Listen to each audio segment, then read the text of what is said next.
Hello and welcome to another episode of the Creative Synthesist podcast. You're listening to our series Creating Mental Wellbeing, where we look at the creative health communication framework. Today we're going to be looking at frame 3, which is Wellbeing Orientations. Do you want to give a quick introduction again for anyone who's not listened to one of our previous episodes? Yeah, my name is Pruga. I'm a musician. I'm a musician, I guess, and a filmmaker, and I'm Jane's boyfriend. Yeah. And I am Jane Hearst. I am the creator of the Creative Health Communication Framework. I'm also a consultant and media producer in creative health field.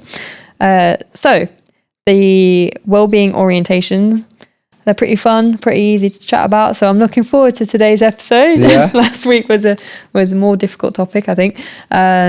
So this one, it's kind of 3 levels to it. We'll start with the first level, which is where the kind of meat of it is. And in that, there's 6 different types of orientation. So by orientation, I mean the things that attach you to the world in some kind of way to affect your well-being. So the first one, we've got social orientation, then environmental orientation, temporal, physiological, spiritual, and psychological. Okay. When I worked with members of the public using these orientations, we changed those round to more kind of accessible ways of talking about it. So the things that connect you to your social environment,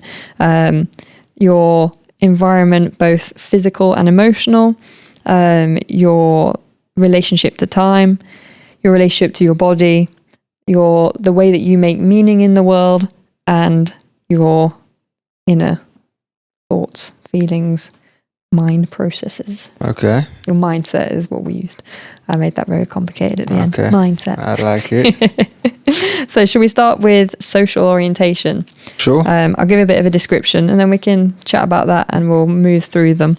So social orientation describes actions or values which take place within a service user's social life. This might include things like their sense of belonging or their access to a tribe of people that makes them feel special.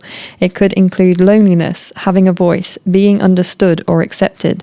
It might even include their ability to interpret nonverbal communication or societal pressures that shape who they feel they must be. Okay. Very broad category. Yeah. What do you think social things are in your life that if you were to try and make sense of that category? One of my social orientations. Yeah. The gym. No, really joking. Surprise. No, the joking. gym features again. I just said that as a joke because, last time he was like, oh, you better talk about it. Yeah. One of my social orientations.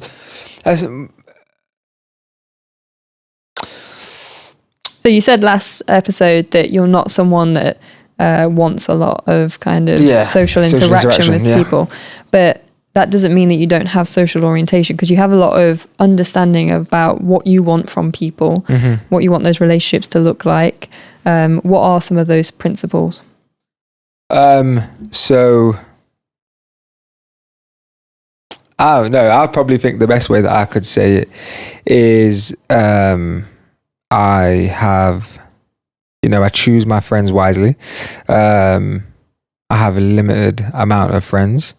And one of the things that I think was interesting in what you said is people find a tribe that makes them feel special. I try to look for ways to ensure that I'm not special. So I guess my orientation would be a little bit different.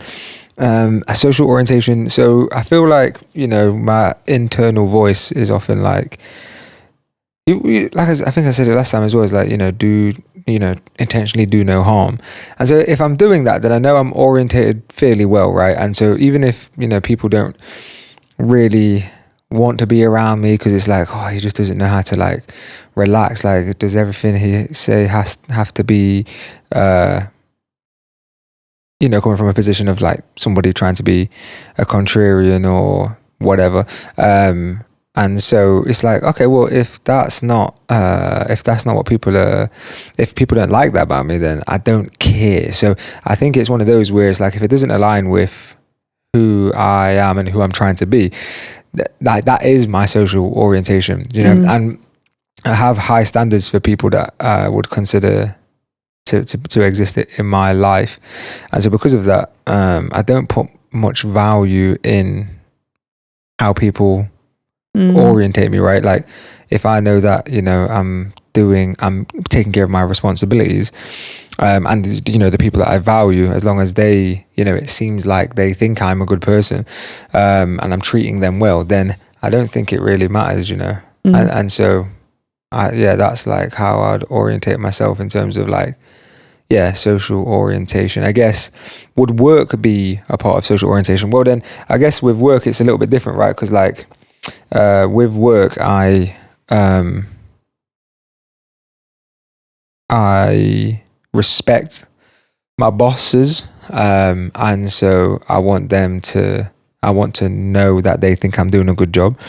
So I will like try to think about things from their perspective and what it is that they want for desired outcomes, and then orientate myself around that.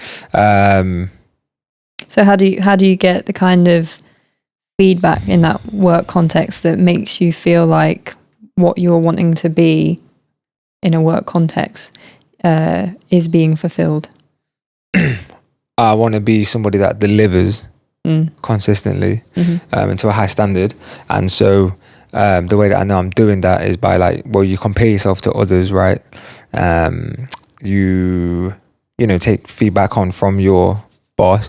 I think some people might wait for like some like explicit feedback, but I like to look at all of the little things that I said, all of the, like, to read between the lines, and take that with some gravitas, and so, like if my boss says like, it's like, I think, it's like, it might seem like a passing comment, but I take it, I'm like, maybe there is, like maybe what we're seeing is a small insight to what this person thinks to be particularly valuable or important, but it's just not, it's not been conveyed in that way. But then also as well, familiarity over time means that like you get to know, like, okay, he said that multiple times now. This is probably something that like really needs to be, it's not just a passing comment. It's not just something to, do you know what I'm saying? Yeah. And then also as well, like, So the way that you were kind of making that comparison between friends and work, it made me think of something that a teacher told me once when I was at university. They looked into this idea of the difference between negotiated social order and socially negotiated order. Complicated way to think about it, to word it. Come again.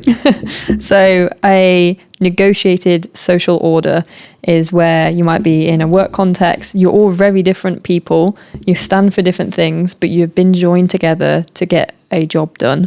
And so you negotiate what the rules are of that kind of workplace, how you each fit into it, and whether you want to work for a place like that. There's some kind of pre-established rules of engagement, and then socially negotiated order is something that you might get with a family, or it's more likely to come from a family where you might be very different people, but you kind of just learn to accept to be around each other in your very different ways of expressing yourself, because the social connection is there prior to the rules of engagement. Does that make sense? Yeah. Do you think then that there are, so like you said that you look for feedback and things, when you're in that workplace, how do you know who you want to take feedback from and who you don't? I take feedback from people that have traits that I believe are like desirable to have myself. You know what I'm saying? And so like, if I see somebody who is particularly competent, who also thinks about things in a certain way, people that get things done, also people that like are respected within the workplace as well, I'm like, okay, cool. there's ways there. But then also as well, there might just be something in like in terms of like the way that some people do little admin tasks or whatever. It's like, okay, cool, well that's a little thing to pick up. Or but I guess to be fair, that's just me just thinking about how like skills rather than like, you know, how somebody is perceived socially or whatever. But yeah, no, it'd be like what sort of traits does that person display that I would consider desirable, you know, which ultimately comes down to like the overall level of competence and perceived competence, you know what I'm saying? Yeah. Do you think that your communication style differs between those spaces? Like in terms of in work and out of work? Yeah. Yeah, it changes, yeah. I don't really speak like this, but it also changes inside of work as well, depending who I'm speaking to will depend on how I speak, right? So the majority of the time I will certainly, you know, swear. I will make lots of jokes. I kind of laugh a lot as well, even if things aren't necessarily funny. But I find it funny though. Yeah. It's not like I'm nervous or anything. It's just like, I think it's kind of like some things are just kind of funny, or like sometimes I'm like, if I'm in sort of disbelief, I kind of laugh. Yeah. And so I'd probably less likely to do that at work, but obviously it just depends what, you know, sort of meeting you're in or what sort of call you're at or whatever.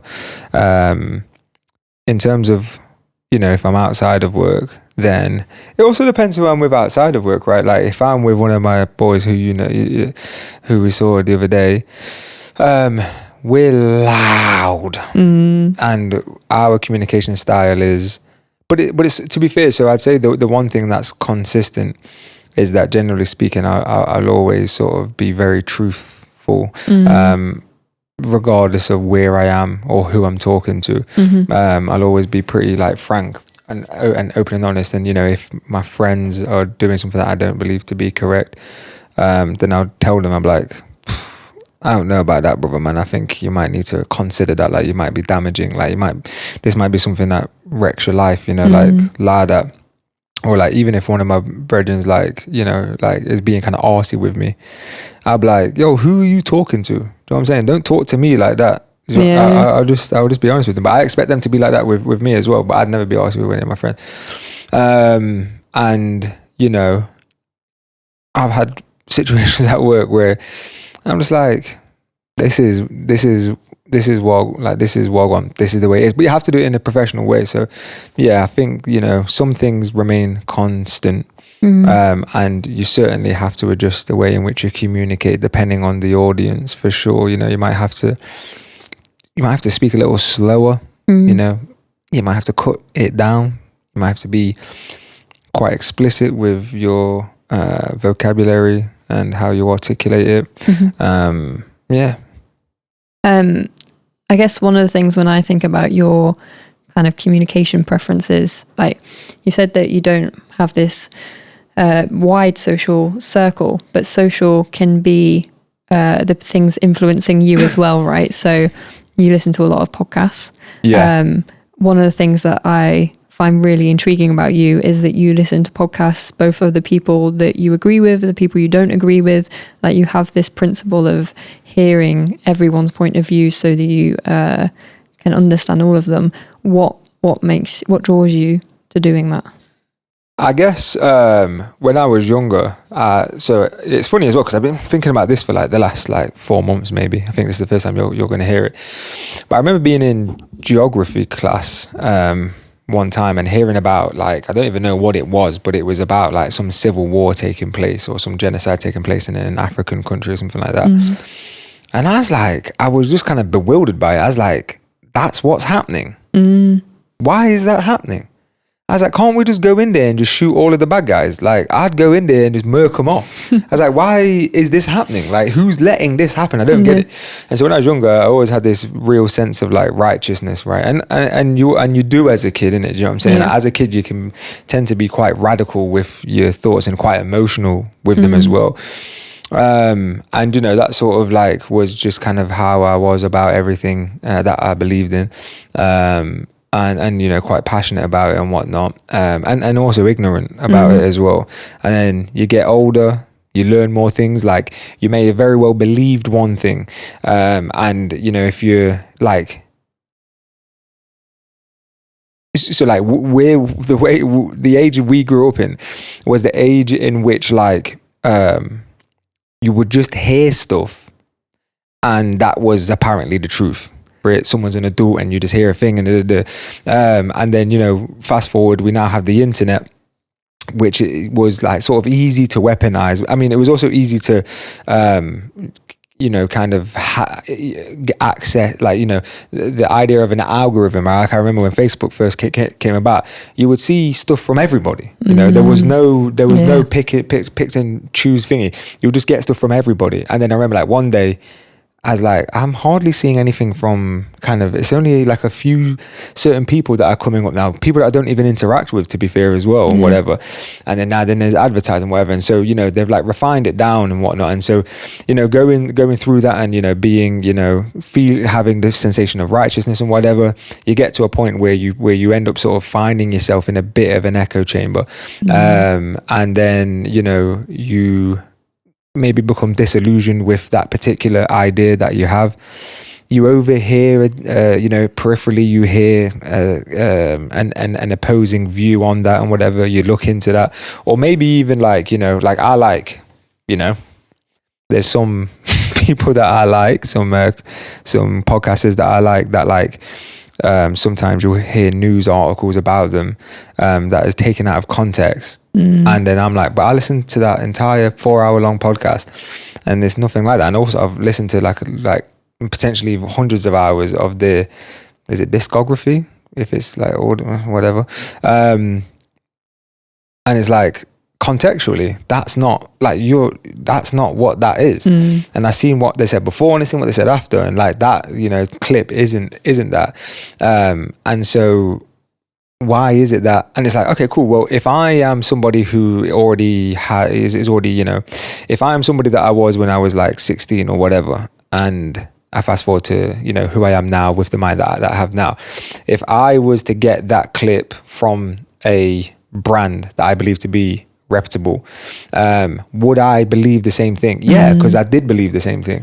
And you know, now it's like I don't really believe what anyone's saying.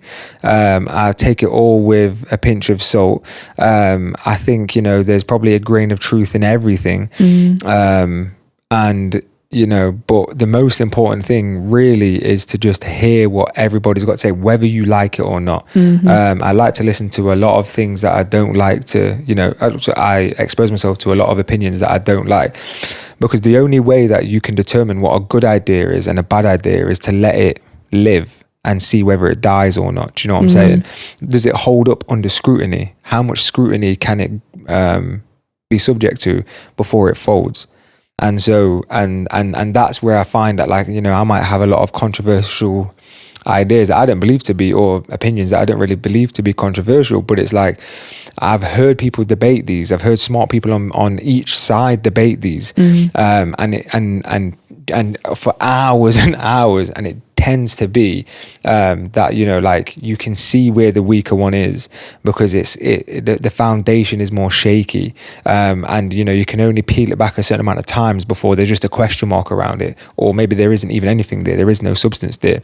And so I don't know what you asked me originally, but that is why I expose myself to like a bunch of different opinions and whatever.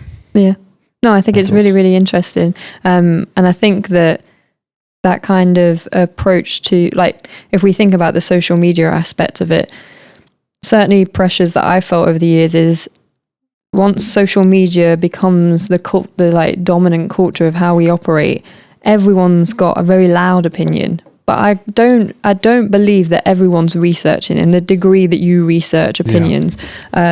So this willingness to share those clips, the decontextualize, is prevalent. And wow, that's a banger of a word right there, G.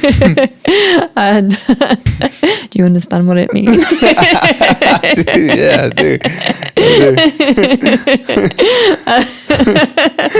do. And when you're being exposed to that kind of thing all the time, it is this kind of catastrophizing tone, right? I I think one of the things that I find interesting about you kind of alluded to, like more combative's not the right word, but like the confidence in pulling people up on things.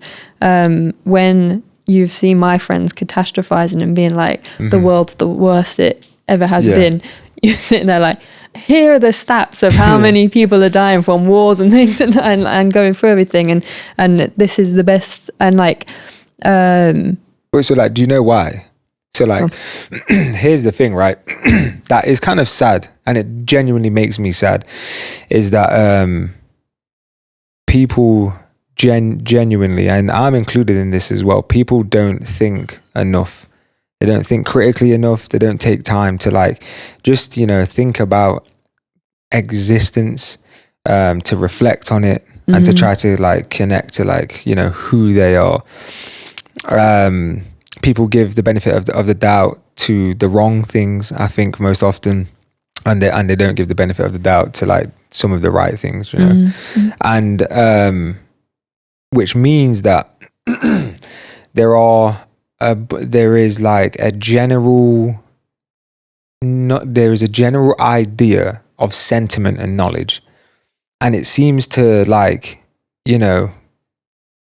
patterns seem to re-emerge every so often, where that idea that like the world's just so messed up right now is like, I've heard that almost every single year that I've been alive, and it's because almost every single year that I've been alive there is a new catastrophe that is being publicized, and if somebody doesn't really take the time to think or look at the things that they don't want to look at, like, so sometimes like on Instagram, right? On my Instagram I'll see stuff about cars, I'll see stuff about like video editing, cameras and stuff like that. I sometimes see stuff about like beautiful little animals and stuff. I see a lot of comedy stuff. I also see a lot of like police arresting people and people running away from the police and stuff like that. I also, and every now and again, I see some very, very violent stuff, and sometimes I see people get a very eclectic mix of stuff. It's a very eclectic mix, but I also see people get murked off as well, right? And which is crazy that you can just see that on Instagram. It's nuts. And I force myself to look at it. I don't want to see it. It makes me feel very sad.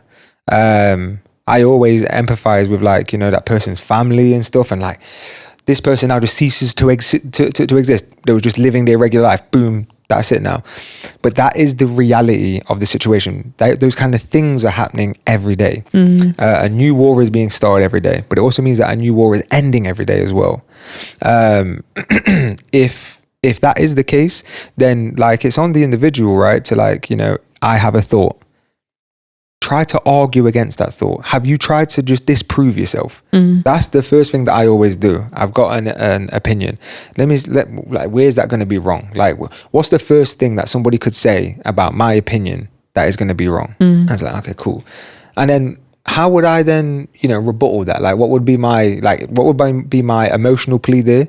And then what would be my my rational plea, et cetera, et cetera. And so then you go through this, sort of discovery of like some of other people's opinions matched against your own. Maybe they're actually right. Yeah, I think I probably shouldn't think this. I do think it, but I know I shouldn't think it. And then, you see, like I say, these patterns of like, why is there a sentiment that, the world is messed up? It's because the main currency that we have today, with having screens in front of us all the time, is attention. And so, whilst you could argue potentially in the first ever days of, newspapers or whatever, the intention was to provide information to people, right? That was the true intention, is like, people need to know what's going on. Second... Have you fact checked that? Well, no, I'm saying let's assume, innit? I'm not suggesting it's a fact. And you could argue that the secondary one would be something like to propagandize something or whatever, and to like, manipulate the masses and whatnot. Okay, cool. So if we take those two principles to hand, fine, fantastic. I guess if you get any information, even if it's wrong, you're technically informed, right? You've received information.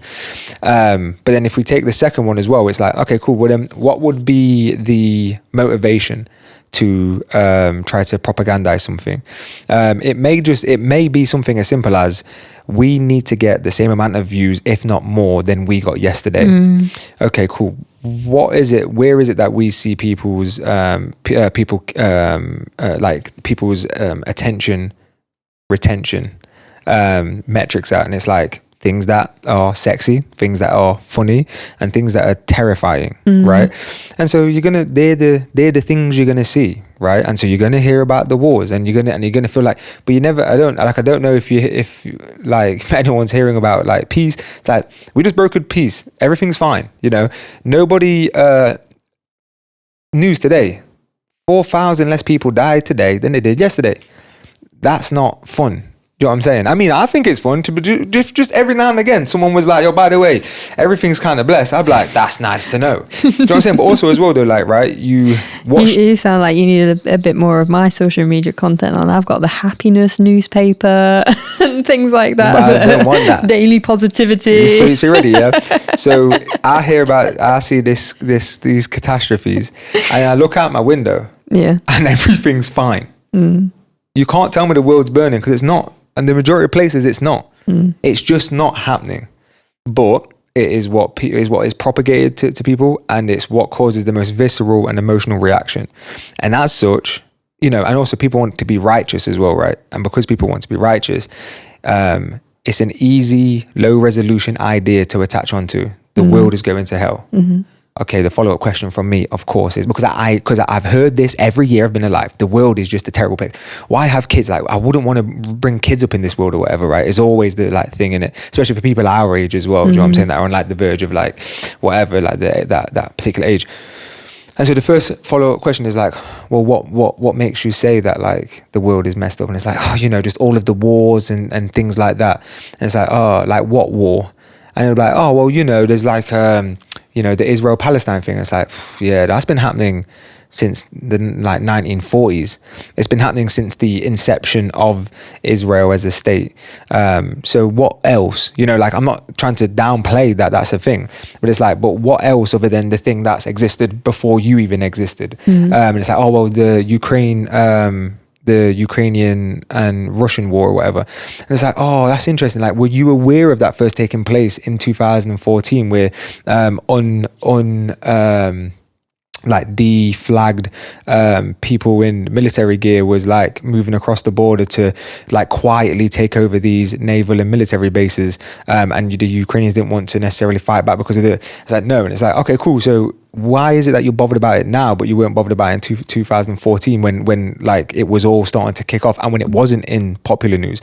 I had to watch it on like Vice News, where the brother was just going around and just uploading basically a video every day of just him being like, this is what's going on now and whatnot. And so like then there's that, right, which is just people's exposure to particular things, and it always being a cyclical sort of thing, it always comes up. And then it's like, okay, cool. Well, I've heard of this argument loads of times, and then I've heard people much smarter than me be like, well, here's the stats. Less people die now than have ever died before. Our healthcare system, like the world's healthcare, is as good as it's ever been. The technology that we have and the access to technology. So, if someone is feeling unwell, they can diagnose, what's the crack? The access to emergency services is as high as it's ever been. There's also more people that have ever existed on like planet Earth as well. People are living longer than they've ever lived for. People's standard of living is higher than it's ever been. Like overall. And it's like, you also have a supercomputer in your hands. Like, I'm looking at this on a flipping supercomputer, a thing that took this has like magnitudes more processing power than what got the astronauts to the moon, if that's what you believe. You know what I'm saying? I think I believe it, but like I think like their entire like memory for the Apollo mission or whatever was like 512 kilobytes. Yeah, that's nuts, dog. Do you know what I'm saying? Like, I think my phone has like 8 gigabytes of RAM. 8 gigabytes on my phone. I think it's about 8 gigabytes. You know what I'm saying? It's just, there's this like, there's just this sentiment, you know, and people pick up these, there's these general sentiments, and there's these general cycles of like, you know, talking points and whatever. And it always moves on to the next thing. And people don't care about reflecting enough. They don't care about challenging their own perspectives in their own time. People want to be entertained. People want to forget the shortness of life and the temporary nature of life. And the only way to do that is to move on to the next thing and pay attention to the next thing. Social media companies, every entertainment company, which is what news outlets are, they know that. They spend billions, they spend the most money anyone's ever spent on capturing exactly what it is about people that will get them to retain and then shift attention. And so they've refined it over, you know, the last century, with, you know, testing different, you know, programming methods out and whatnot. And then we've got social media and whatever. It's like these guys know exactly what they're doing. They're hijacking, you know, your chimp kind of mind, you know, fear, happy, sexy, do you know what I'm saying? And you know, you aren't challenging your own perspective. And so it means that quite often, you know, to bring it back, quite often I'll hear people use another talking point that I've heard for the last 15 years of my life, and it's very easy to rebuttal that because it's so shallow. It's such a shallow statement. But also, I don't want people to think that I'm getting at people either. Like, I get it. Not everyone is as neurotic as I am, I think. You know what I'm saying? And so like people are just like, well, I just want to live life and chill. It's like, I hear you, but then be careful what you say, because someone will challenge it because it's not true. Do you know what I'm saying? And I'd much rather live in an ugly, truthful world than a beautiful world full of lies and deception. Do you know what I'm saying? Whether it's intentional or not. Yeah. And that's what that stands for, if I gotta be real with you. Yeah. Do you know what I'm saying? No, and I certainly think that like there's been times where I've purposely avoided the news because I feel very emotionally affected by it. I'll say to my friends, oh, I don't know much about, like, they'll be like, oh, I'm feeling a certain way about this. I'm like, yeah, I've purposely avoided news around this because I can't, it's so far away from anything I can impact. The main people that have power in it are people I'm never going to come in contact with. All these little things that we think that as a mass we might, like a mass of people, we might be able to have a small impact. It takes a lot from my day to be part of that in everything that's going wrong with the world. So I'm choosing the things that, like, one at a time. I'll get involved with the things that I think I can help with. Like for me, like I like putting on events that are trying to help people to get spotlight locally, getting voices heard in rooms that they have not normally heard in. And yeah, being able to use that collective insight to help things locally, something I'm very passionate about. So I'm not disconnected from that local scene, but when it's more global, I pick and choose which news to engage in. And what I've found really interesting since being in a relationship with you is, for one, I've had to listen to more news. You're just constantly playing it. Sometimes in your headphones now, we've found a nice little medium, but it has sparked more conversations where then I am getting better and better at backing up why I have a thought or feeling about something. And it means that the more we have that communication style, the more I'll be around people, both in my friendship groups and in a work context, where I'll hear an opinion that is very close to my own and will still think, why though? I'll be feeling like I'm much more comfortable doing it in a friendship context where I'm like, I'll have friends being like, oh, I'm struggling to sleep over this thing that's happening miles away. And I'm like, do you have any intention of changing anything about it? No. Then why are you engaging with the media about, and like, what exactly about it? Because this feels like a very catastrophized version of things. Like what's the stats that's making you feel that way? Or like what conversation have you heard between people that makes you hate that person or like this person? How are you choosing sides on this thing? And when they're like, oh, but you know, and it's that kind of, I've heard this so often in our circle that I didn't expect anyone to have a different opinion on it. And like certainly, like if I was to apply this to creative health, being in circles where we're constantly talking about how to make it more inclusive, whilst constantly saying that these are the values we stand for, I might be happy to stand for those values, but does that make it inclusive? Surely then you're excluding anyone who doesn't follow those values. Like every field, every industry, every movement has values, and naturally as part of those values you're going to exclude people that don't have those values. And how critical are we being about which values we assign to being integral to the movement, and which values is there just enough of us seem to carry that we unintentionally assign it to the movement when it doesn't have to be instrumental to creativity and health and what they stand for. I don't think creative health is very inclusionary. Really? Yeah. What makes you say that? So first of all, I had no idea that creative health was even like a actual thing that like was a thing until I met you. Yeah. And he was like, I'm a creative health associate. And I was like, oh, that's cool. I'm an author. I was like, oh, that's cool. And I do art and stuff. I was like, oh, that's cool. And then I got to see you work a lot more often and whatever. And then I got to see the colleagues that you work with. Mm-hmm. They're all white women. Mm. And then I think, you know, your manager and their manager is all white women. There ain't anything wrong with that. I don't think that there's anything wrong with that, right?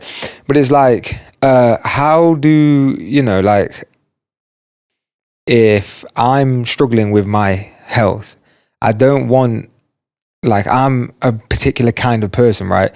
And so maybe I don't want a soft woman maybe telling me kind of how to think of my health. I want someone that I can relate to, right? But luckily, I understand the rich impact that creative health can like have on me, right?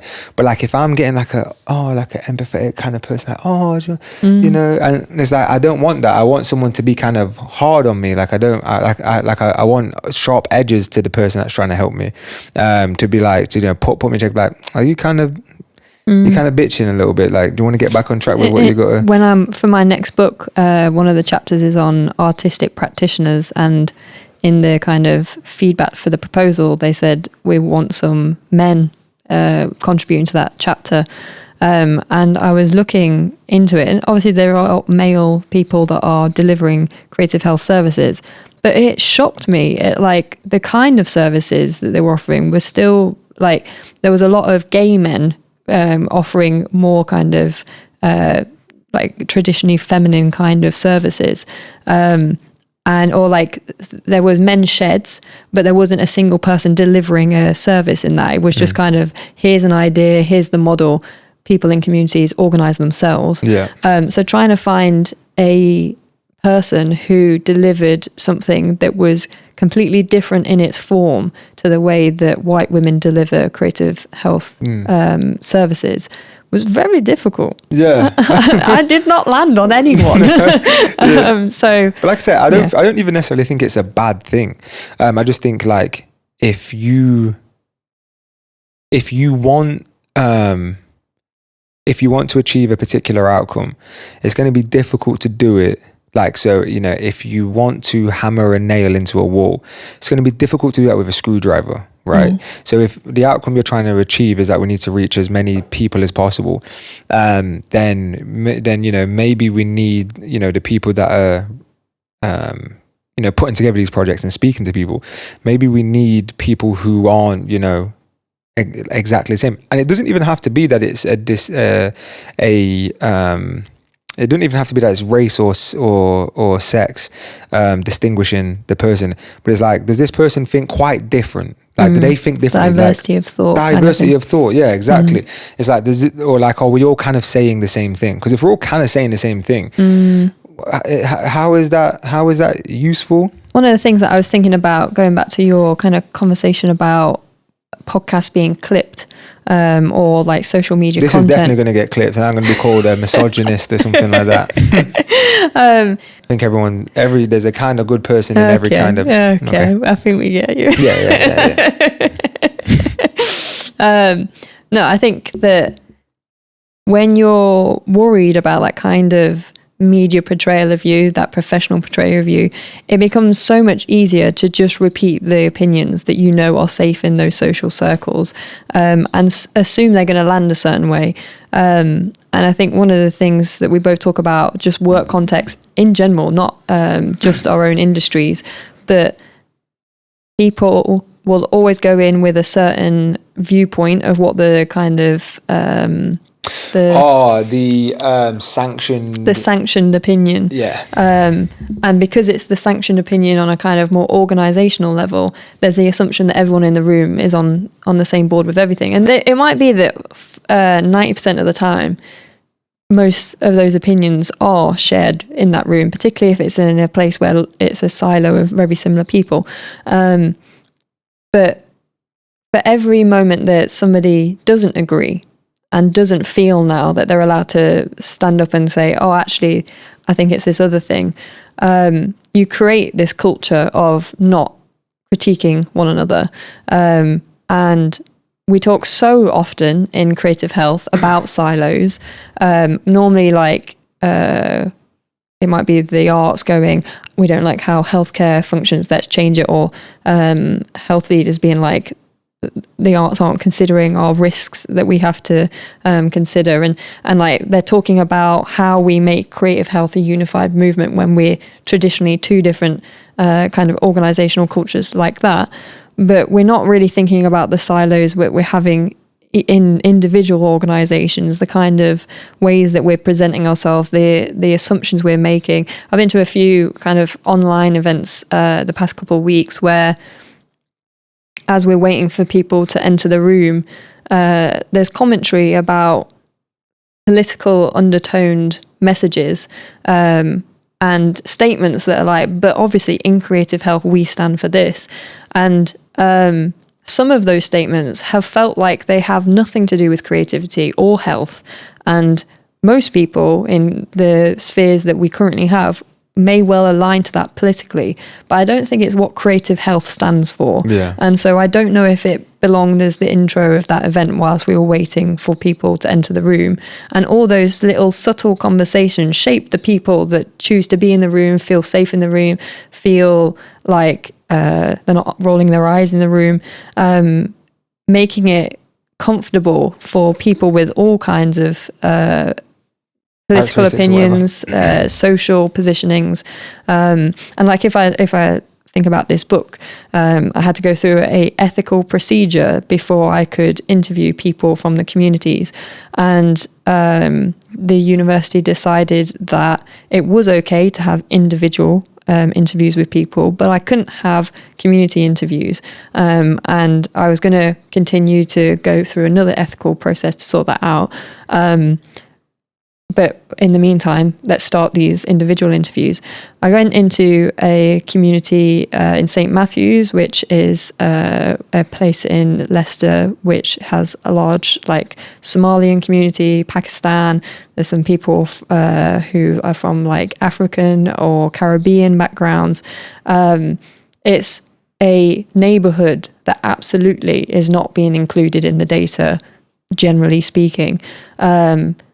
And there was about 20 people wanted to be part of this study. I did not have that much interest from any of the other neighbourhoods that I went to as part of it, but not one of them could take part because every single one of them wanted to be in a group interview. They were like, we don't want to have language issues getting in the way, and they didn't want to have an external interpreter. There wasn't a budget from the university for me to provide an interpreter, so that was going to be coming from my own like goodwill budget anyway. But they were like, but my friend knows how to talk this, or together we can communicate this, but also my well-being isn't determined just by me, I think, as a collectivist community, and so I can't tell you what my mental well-being stories are without my community there. And so this very westernized approach to mental health was kind of forced upon some of the ways that I engaged people in this study. I ended up managing to find people from similar demographics from other neighborhoods who were willing to do those individual interviews, but all of those kind of assumptions we make about that, the reason why that didn't pass was because it was a safeguarding concern. The kind of way that people express their stories, trying to give them anonymity and privacy around those stories, me being able to manage the kind of vulnerabilities that were being brought up. But all of these decisions include or exclude people, no matter what they are. I don't think there is a decision that we can make as mankind that won't impact somebody in some way and their ability to feel included. And I think interrogating that kind of social positioning that we want to have more equity, we want to have more diversity. I think it like equity. Yeah. What do you mean? Equity in what? In opportunity. Okay. You have further questions? No. Right. We've talked a lot about that orientation. We'll be here for hours. I didn't even know that was orientation, mate. That was social orientation. We were just flipping, just ripping off the political deep end, ripping off the top of a pond. Do you know what I'm saying? And just hoping for the best. I think. I didn't understand a word of that, but I love it. It was poetic. It was creative. I'm just giving it a go. Just giving it a go. And trying to find out. So the next one is environmental orientation. Environmental? Yeah. So I've put, this might include physical aspects of the environment, like a service user's access to sunlight, or whether they have enough space to conduct activities in.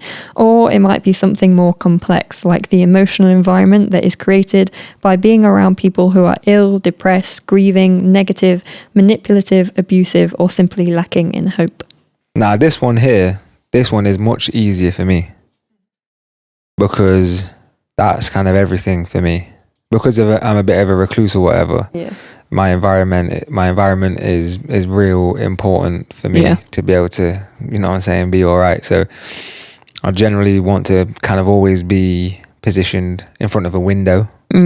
So I can see the sky, whether it's a nice blue sky or not, and to see birds fly. I'd love to see birds fly. I need space to do stuff, handstands. Just, Did I tell you I had a dream that in this podcast you did a handstand? I can do a handstand. No, it's all good. Okay. We've got a lot of equipment here. You might wreck it all. I've been getting good, dude. I've been getting good. Maybe we can do it in the closing credits or something. Yeah, maybe. Yeah. No, probably best not to, yeah. But yeah, you definitely need that space. I think environment, would that be like tools as well? Like what tools you have to your disposal? Yeah. I guess, yeah. Is it or not? Or would that maybe be a different part of? I think so. A different thing. Like the resources available in your environment. Yeah. So I believe, it's really important to have at your disposal the necessary tools and knowledge to use those tools to be able to express yourself, right? Do you know what I'm saying? So video, editing software, camera, recording equipment, pen, paper, so you can express yourself appropriately if you want to write something down. Like it's massive. Like I remember the house that I lived in before here, my like office, that studio was in the like converted loft, and whilst it was real cozy and really nice, and there's only a skylight, and the skylight was like behind me because like the desk being there was like the only place it could be, it just was not. I just didn't get enough sun. Like, do you know what I'm saying? Like I got a tan this year in spring. Do you know what I'm saying? I was darker than everybody because I've just been sat there just getting blasted by you know what I'm saying? It's very difficult. I'd be sitting there every day being like, I've got a headache, I feel too hot, like there's a lot of light coming in my eyes. It's quite blinding. There's like, I've always been someone that prioritizes a lot of window. I don't think there's been anywhere that I've lived since leaving my parents' house where I've not ended up in a house where I've been in the room with the biggest window. like it worked great at university, where there's kind of the converted living room space that's turned into a bedroom in student share houses, and I'd always take that. It was always the biggest, it was always with the biggest window, but it meant that you were closest to the door and all that kind of stuff. But I was like, I don't care about that, I want the big window. Yeah. But our window is quite excessive. No, it's beautiful. It's beautiful, man. And you know, we don't get that much sun in the UK, and so it's important to get it whilst you can and whatever. But yeah, no, I think environment is massive. And so yeah, like I say, in that old house, you know, there's one skylight or whatever, and like, but like sometimes on my lunch break, I'd just like lie on the little sofa that I had in there and just have the try to have something, but it was like never enough. And also the area was just awful. The area in which the house was is in Long Eaton. And I don't think the whole of Long Eaton is awful or whatever, but like I'm from the centre of Nottingham, from a council estate inside, like, you know, very close to the centre of Nottingham, just a mile away from the city centre of Nottingham. And so, you know, I'm used to rough people or whatever, or, you know, whatever. I'm used to the council estate vibe and whatnot. And where I was in Long Eaton was like council estate vibe, but it was like old racist council estate vibe. It wasn't like my council estate vibe that was like full of a bunch of different kinds of people. There'd be all different kinds of people all the time on my council estate, you know what I'm saying? But it was like there was a particular kind of, you know, low, like, I don't even know what you would consider him. I don't think it's working class, because working class be working, innit? These men ain't working. For real. They just sit around this area, just cracked out of the goddamn minds, and just there's just a vibe of it, and it felt like going to Skegness during the season in which there isn't where tourists aren't there. If you go to Skegness tourist time, you see all kinds of people, right? And there's an energy about the place and whatnot. You go to Skegness off season, and it's just the locals, and you're like, oh, this is who inhabits this place. Okay, this is an interesting set of characters here. Do you know what I'm saying? And you know, there's a bunch of arguments that could be made for that, right? If it's a seasonal kind of thing, then like, you know, how, you know, and if money is invested in like tourism, then like, is money ever invested in like technology, or you know, are there any like prominent universities and stuff? Like, we benefit from having two fairly prestigious kind of universities in Nottingham, and so with that comes a bunch of money as well, right? And we've got a few headquarters here and whatever, and so we're lucky to be able to have a scale to climb inside of Nottingham. Anyway, so this old house was in Long Eaton, and don't get me wrong, there's like some like bits near Long Eaton, like Totem, and like there's even bits just round the corner from where I was that was like nice and quiet. But where I was, I hated it. As soon as I got there, I said, I hate this place. I hate this place. It doesn't feel, I leave the house and I feel no sense of comfort whatsoever. I do not feel comfortable here. I don't like it whatsoever.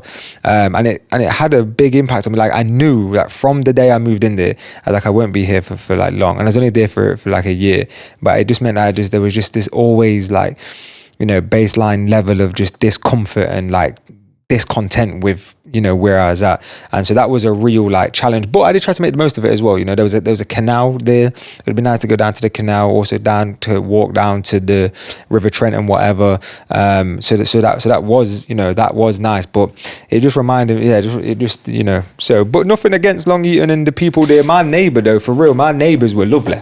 I loved my neighbours.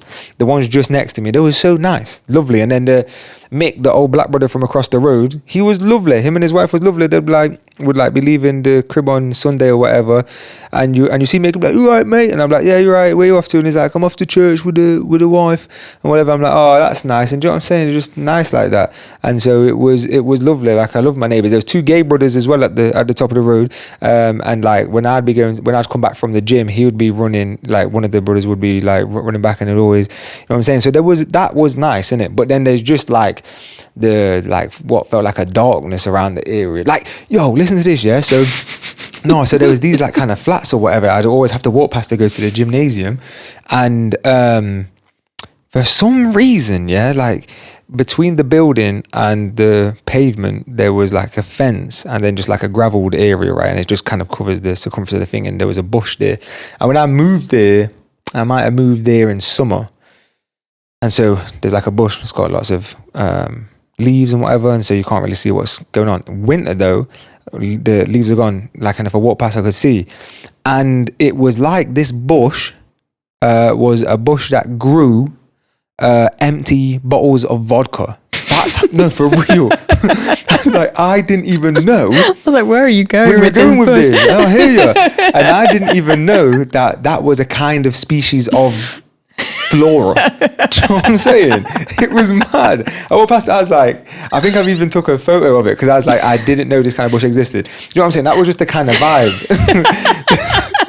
Like, no, but for real, there was an insane amount. I was like, but guess what? The council ain't coming to pick nothing up. Yeah. Like, no one's bothered. Like, there's no love here. Like, the lovely people that live here have accepted what it is. They just kind of stay in the... I can remember you telling me about some kind of study or something. Yeah, about the broken window theory. Yeah. You knew exactly. Tell them. Well, so in this book called Freakonomics, I believe it is. No, it might not be Freakonomics. It's either Freakonomics or Tipping Point by Malcolm Gladwell. He talks about, I think it was in like the mid to early 90s potentially, where New York, which always goes through its periods of just being just a horrible place or whatever to live, lots of like high rate of crime and whatever, and there was a part of New York or whatever that was, so like with the trains, right? The trains would always get graffitied, and the graffiti would be on them for ages. And so there's this theory that in a neighborhood, if you see a broken window, if a little scoundrel breaks a window or whatever, and they walk past it every day for a week, it's clear that nobody cares because the window's been broken. No one cares enough to do anything about it. And so it gives you the idea, right, that like, well, then why would I need to care? There's no consequences, and like no one also cares, right? And so I believe like the police chief at that time of New York had the broken window policy, whereas that like if a train gets graffitied, like that same night the graffiti gets taken off and it goes back the next day for people to be like, oh, you know, now there's some effort to put into it. Maybe it also means now there's like people going to be like, there's going to be more eyes on like where and when this is happening. If there's any broken windows, we have to replace that broken window almost immediately. Like the next day when someone walks past, they have to see that it's, do you know what I'm saying? So then it's that like the investment from criminals in this criminal activity or this antisocial behavior becomes something that like, you know, it's like, do you want to go and break a window every day? You know, I don't know if you do want to go and break a window every day. And do you want to face the consequences of what might come from that? Now, like, you know, someone's noticing, you know, if no one's noticing these bad things you're doing, you're going to continue to do the bad things. But if people are noticing and doing something about it, it provides the sort of sensation that there's going to be an incentive to prevent it. And so you get some sort of, you know what I'm saying? And so, yeah, so the broken window theory, it very much seemed like the broken window theory wasn't in effect in where I was living. Do you know what I'm saying? Though I would say in the council estate that I'm from, when I moved back home briefly whilst I was doing my PhD, and the bus shelters for like a year, just every like week or two would get smashed apart. Yeah. Then they'd get fixed, and then they'd get smashed again, then they'd get fixed. And I'd be like, why are you fixing them?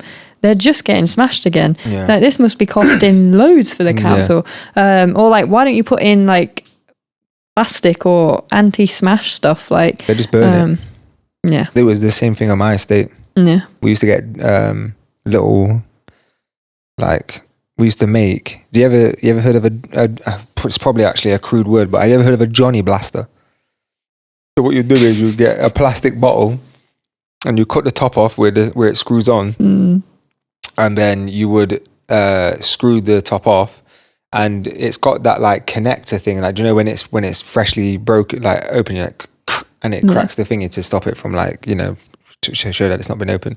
You take that off, you get a marigold finger of a marigold glove. You know what that is, isn't it? The clean yellow. Yeah. And then you cut that off. You put that round the like nozzle of the thing, and then you put that thing back on it. The, like, you know what I'm saying, to hold it in place. You get little stones, and you could pierce people's skin with that and everything. Like, people used to break those with that all the time.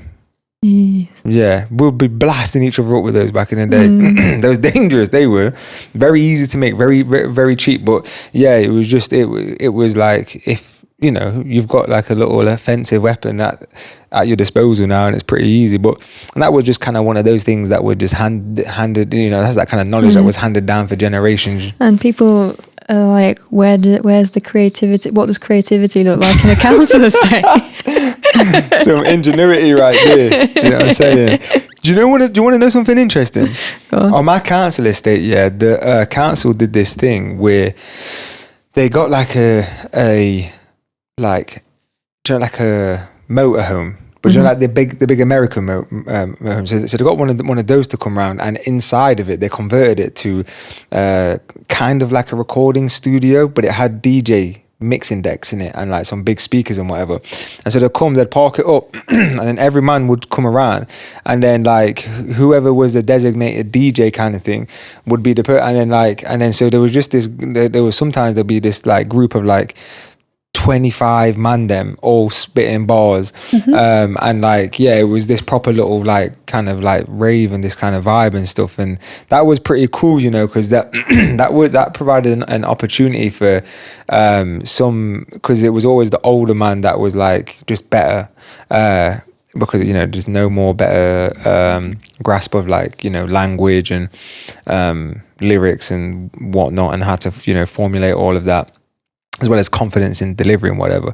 But then you would get, you know, like people my age, so that's like there's at least a 5-year plus difference in age. Like if they were any good, then their social status was elevated. Do you know what I'm saying? It's like, yo, yeah, get Lil Black Dean to jump on or whatever. Do you know what I'm saying? And get Ashley to jump on and all that sort of stuff. And so it was actually like, that was interesting. I've not thought about that since like, well, God knows how many years. You know, that right there, that was a perfect example of how an environmental orientation affected your social orientation. Didn't affect mine. I didn't spit no balls. Very good. No. But also creative. So well done. Well done. Thank you, Jade. Sorry, yeah, you need to keep me in check, Jade, because I'm just about to start. I was going to ask you some questions about your emotional environment, but I reckon we move on to the next one. My emotional environment. You want into answer? No, I think it's pretty sound, to be fair, isn't it? I'm locked in. I think but you've got like, so like what I was thinking is when we first met, one of your principles that you communicated very quickly was, I don't want to have any undue stress brought back to the house. And we have very different definitions of what undue stress is. I think my tolerance for what undue stress looks like is higher. yeah, that's for sure. I'm just like, but this is just what life is like. And you're like, no, you're choosing to hang out with these friends who are talking about this drama, and therefore it's undue. And if I'm now having to hear it, like you're making a decision, like all those kind of things. If that applies to a work context, any kind of activities I'm taking part in, and vice versa. Like it's been a great way of us being like, okay, well, like I'm tolerant of you doing this thing, but it certainly affects my emotional landscape. And so if we're talking about trying to reduce undue stress, particularly in our household, this is one of the things that is causing me undue stress, or like it's causing me stress. You reflect on whether that's important, something so important in your life that it isn't undue. Yeah, like it's a requirement. It's kind of a thing that we have to accept. You come help me with podcasts every Thursday. But that's a required. Yeah, but you know why though, isn't it? It's because it's one of my responsibilities is to support you where I can, right? And especially if I believe in you and what you're doing, then it's a requirement of mine. But we literally just spoke before thinking, innit? I gave you a very honest answer about you know, doing this podcast and whatever. But like, you know, and I think some people would like be like, oh, all right, calm down. But it's very much just the truth of the matter, but it doesn't mean that I don't want to be here. It doesn't mean that I don't want to do it. It's just there's a level of, you know, like we've been at work all day, right? We woke up at 4, went to the gym, had a big session, had a full day's work, and then there's coming and doing this, right? And it's going to put out the sleep schedule because we like to get to bed early. It's already past bedtime. You know what I'm saying? And then we're gonna go home and wind down for a little bit and whatever. And you know what I'm saying? And so it's like, so there is a cost to it, but it's like, would I rather not see and support you do your and chase your dreams? You know what I'm saying? Absolutely not. And so, you know, like I wouldn't even say it's undue stress. I'd say it's like, you know. Well, I think all these kind of gestures of support on both sides certainly feel like they're making our relationship flourish. I think the way we feel about each other when one of us has gone out their way to do something, it's like, oh, okay, like I'm being loved, protected, cared for in this moment at the cost of the other person. And there's not necessarily the expectation that it has to come back as like a one-for-one reciprocation, but by having that kind of understanding of what we stand for as a relationship, knowing there will be times where one person's giving more than the other, but generally speaking, we're avoiding undue stress and then leaning into stress that we think is going to lead to benefits. What is one of the things that you think that what is one of the, because I've got an idea in my mind, so it'll be funny to hear you think it. So what was that thing about emotional, what was it called? Emotional environment. Emotional environment. Give me a positive that's not going to be too revealing to like the world about the inner workings of our relationship, but give me what a positive, what's it called? Emotional environment. Give me a positive aspect of our relationship that helps your emotional environment, or a positive aspect of the emotional environment about the relationship, and one thing that like contributes negatively to your emotional environment about our relationship. Okay. Without it being too, I don't know what you're going to count as too revealing, but I'm going to say some things, maybe we'll cut and whichever ones make the cut, we'll make the cut. Sad. So I think that there's very like small little gestures throughout the day that help me with my emotional regulation in a fantastic way. So occasionally I'll just turn around to you and be like, cuddle time, and you stand up and hold me and lift me up, and that feels funny, and or like we'll walk on each other's feet and like stupid stuff for a while, dancing together in the kitchen, like all those little things that kind of just cut up the day. And it's like, oh yeah, we're regular humans, we're stressed about work, but we can give each other 3 minutes to just like be humans again, and all those things are awesome. I agree. I guess an example of a negative one, I think when we first met, some of the podcasts that you play out loud, because I'm trying to avoid too much news, opinions, all that kind of stuff, it's a lot to take in. Or even if say it was all podcast stuff that I'm interested in, having noise on constantly, like trying to concentrate whilst there is also words in the atmosphere, too much. Whereas you have noise constantly. Trying to get sleep whilst you're playing a TV show, like they're all little necessary things to help you get to sleep, and I fall asleep much easier than you, so we prioritize you getting to sleep. But certainly I'd love just a silent going to sleep. Silent. I can remember one night I asked you to put headphones on. It was like, oh my god, the discomfort of headphones. I'm like, oh, right. I'm not going to be able to. I'm not going to be able to watch the thing. The thing. I can't lay on my thing. You know what is actually funny about that? So first of all, sorry.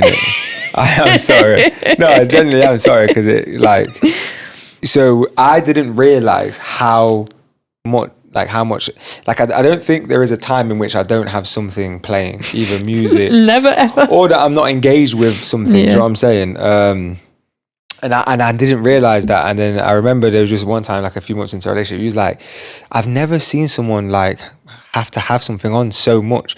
And you was like, there isn't a time in which you aren't like looking at something or like watching a video or listening to something. And I was like, there'll be times where you'll be like, right, I'm editing a film here, I'm playing a game here, and I'm listening to a podcast. Too much going on. No, dude, that's just about right. Stress me out just watching you. And yet you get stuff done so fast. You manage to get all of them done at the same time. Because it is wild. Because it's the way in which I have to operate. I can't just be out here just focusing on one thing at a time. One thing. I think I can remember when I first started working at the National Centre for Creative Health, and they knew that I had ADHD, and they were just like, how can we help? And I was like, in my work plan, I want to put a bunch of blogs and stuff that I really enjoy doing. Yeah. And I know it's not based on the criteria of what we're meant to prioritize, the stuff that needs prioritizing. But here's what I'll tell you. If I do these blogs, I'll get all excited. And then every bit of work I do for the rest of the day, I'll do at lightning speed because I'm now in this dopamine state of like, I'm getting stuff done. And so trust me, the work that you want to get done will get done better and faster if I am also allowed to do all this stuff you don't want me to prioritize. And it was the first workplace that let me talk very candidly about that and trusted me and they were like, well, let's give it a go and we'll monitor that. And that's nice. And it ended up being great. It worked exactly how I had communicated that I thought it was going to work, and not trying to hide that that's what I was doing anymore was a relief. Getting to have those check-ins where I'd have a monthly meeting with the program manager, and she'd be like, these projects that you're taking on, are these the kind that you said help you to focus, or are you now taking on too much? And then because we'd set up this really positive relationship, I get to go, I'm taking on too much now. I'm going to, maybe can you help me? I think these are the priorities. Are you happy for these things to, go down the pile? And so, it opened up a much more fruitful conversation, knowing that I could be doing the things that I wanted to do and that helped my thing. So that kind of multitasking and using stimulation to impact work and all kinds of things, I get it, but not at the same time. At the same time, yeah. How do you do it at the same time? Because things are very boring. And so I need to dip in and out, you know what I'm saying? Yeah. Of stuff. Yeah. You know what is so funny, yeah? So I was wanting to, the other day, I was wanting to make music and listen to a podcast. And I was like, why can't I make this happen? And I'm like, because you can't properly hear the music. And I was like, I'm going to have to find a way to try to figure this one out. And I was like, no, brother, that's never been no, but I kind of think I have though. I think I've just got to put it real quiet.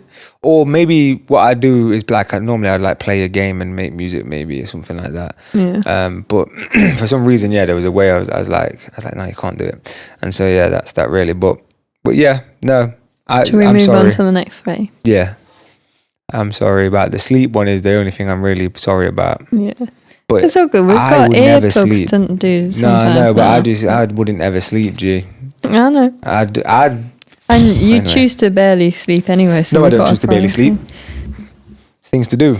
Temporal orientation. So we've got four. Temporal. What is temporal? We've got four more of these, and then there's two other things I'm going to have to cover after that. So right. just let's not try to fill up the full audio capacity that you mentioned earlier. What was it? 36 hours. We get 58 minutes. 58 hours. Sorry. Yeah. Let's not do that. Let's aim for an hour and something. Okay. Yeah, we're already over an hour. Okay. We'll have snappy examples for the rest of the year. Sorry. Okay. Let's go. This is rapid fire. Let's go. So, temporal orientation, otherwise known as time-related issues. So, this includes disruptions to plans like many of us experienced during the COVID-19 pandemic. These factors might be time pressured from a service user's community, such as expectations to have a child or get married soon. It could involve work-life balance, where one aspect of their life begins to dominate, or even the speed of their lifestyle. What do you want? What do you got for me? Do you have any comments of the most resonant example you have? I have this thing in my mind. What? Go on. that I've always had, which is that time is, human life is finite, and that terrifies me. It's terrified me since I can remember, since I was a small child. My mum's always been like, don't be so... You don't have to speak fast. Oh, okay. My mum has always said, don't worry about it. So when I was like 4 or something like that, I was like, Mum, I don't want to get old and die. She's like, what are you on about? I can remember it quite vividly. She's like, what are you on about? You don't have to worry about that. You've got forever. And I was like, I don't think I do. And I was like, yeah. And so I've always been terrified of getting old and dying.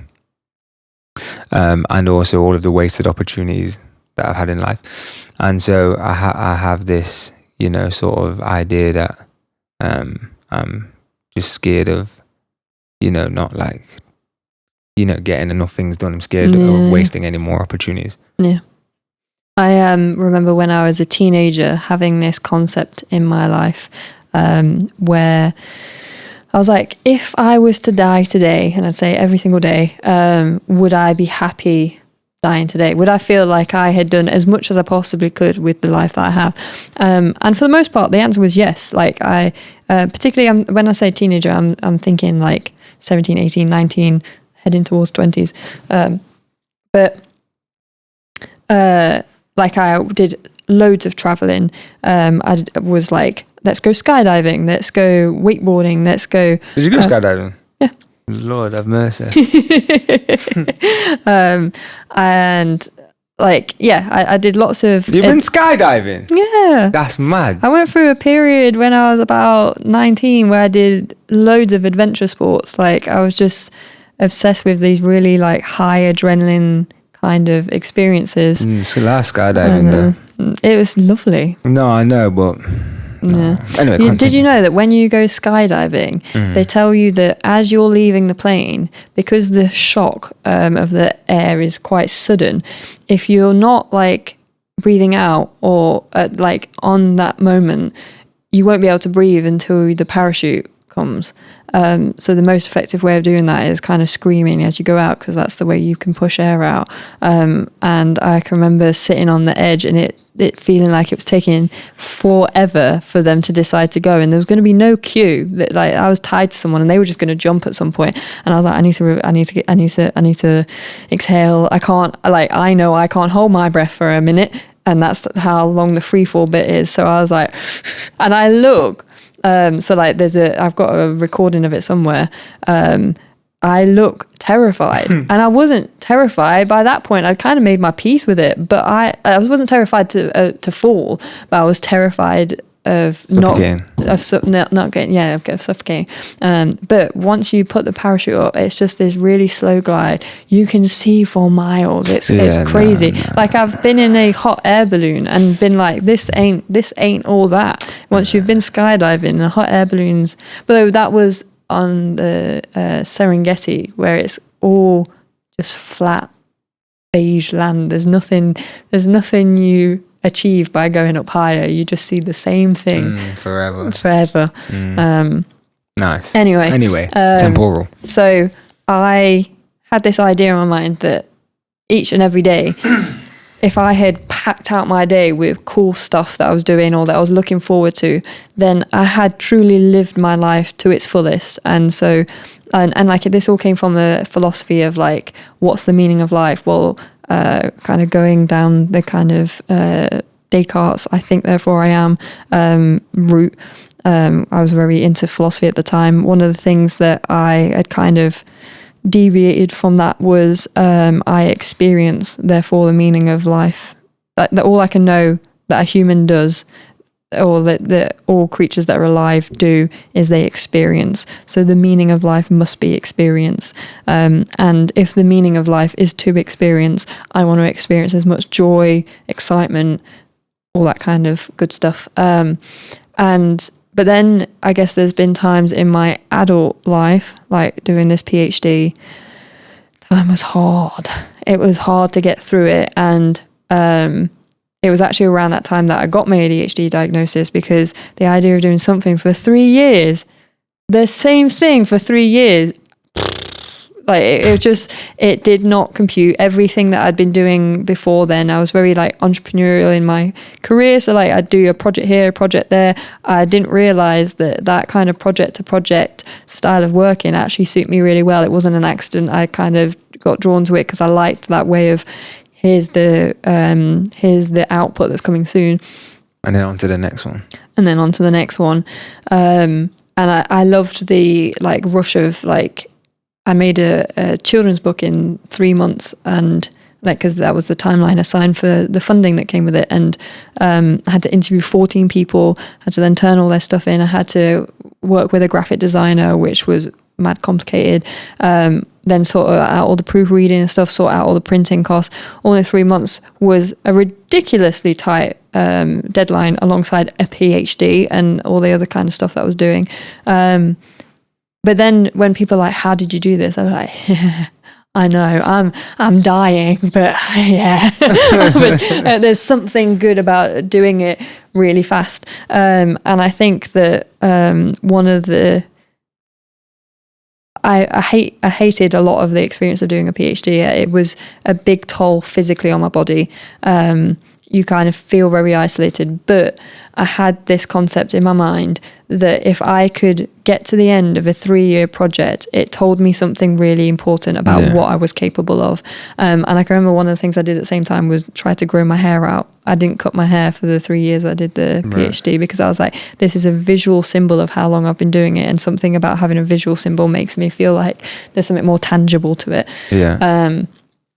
And yeah, I think I took that kind of mindset into my job at NCCH and was just like, there are going to be things along the way that I can see as tangible outputs. They're going to be the thing that feeds my dopamine. But then there's also the relational working where I need to know that the outcome of what I am putting in place will not come for another 10 years. And I made my peace with that. And replacing that philosophy of every single day monitoring, would I be happy if I died now?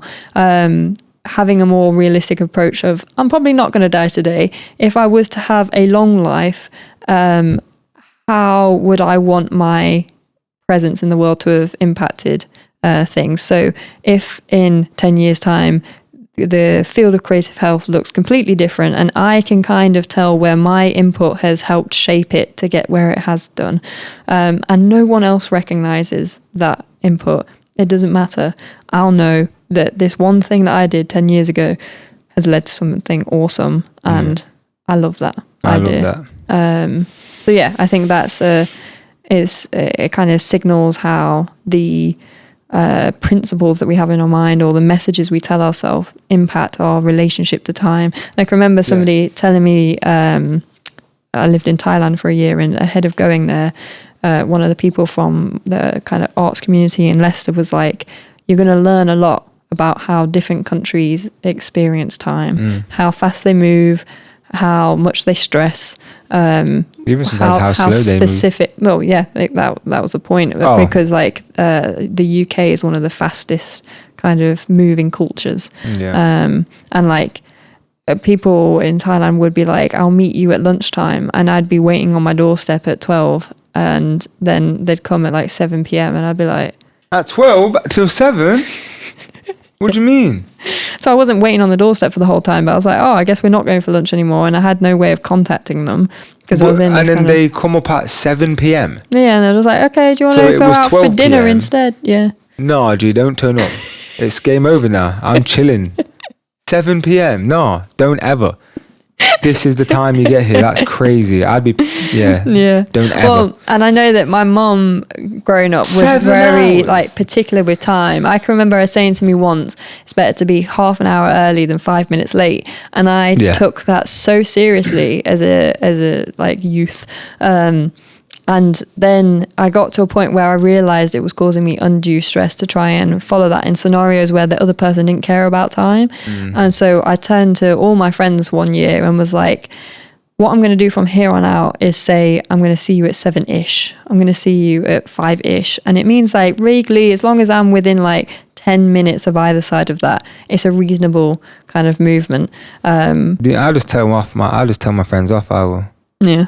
They don't turn up at the time that we agreed. Yeah. I'm like, bro, what is this? Yeah. Come on, man. I've been waiting for time. One of my friends from university, we used to go to the library together, and then we'd schedule breaks, and like I'd be like, oh, do you want to meet at o'clock? And we'd go, yeah. And so I'd walk over to the stairs where we're meeting, and bearing in mind I'm having to turn off the computer and all the work that I've been doing, or like put it into some kind of log off mode where my stuff is like protected. And then I'm just waiting at the stairs, and I'd be like, where are you? And I'd be sending messages being like, where are you? And she'd be like, it's literally 30 seconds after the clock has striked o'clock. Like, I'm still on time.